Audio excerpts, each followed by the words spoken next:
Hi guys! Welcome to my everyday vlog. So for today's video, we are going to Kmart. Ayan, andito kami sa Port Lincoln at lakad-lakad muna. Palabas na po kami dyan.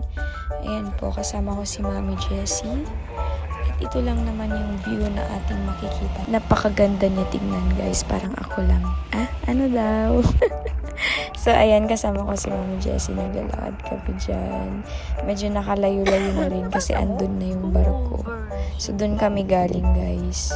Medyo umulan ng bahagya, pero hindi naman malakas. Kaya, ayan, nagpayong-payungan kami. Tsaka medyo mainit na rin dyan. So, ayan, lakad-lakad lang kami. Pero malapit na kami dyan. Mga 15 minutes walk kasi po. So, ayun, nakita namin yung McDo. Pero, syempre, hindi pa naman tayo nag-crave ng McDo. Kaya, deadma lang muna. Ayun, nakita din natin. Malapit na tayo sa Kmart kung saan yung destination natin. Ayan na yung building, guys. Yan, dyan tayo pupunta. Dyan tayo magwawaldas ng pera.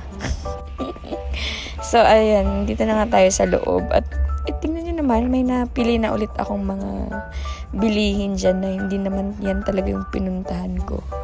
So, ayan, ganyan siya kalaki. Ganyan kalaki yung loob niya. Which is, ang dami mong pwedeng bilhin at pagpipilian. So, ayan, nakabili ako ng kete. At wala, trip ko lang. Bumili na rin ako ng mug. Nagbayad na rin kami. At ayan, babalik na kami sa cruise ship namin. So, tapos na. Tapos na ang $70. Good luck.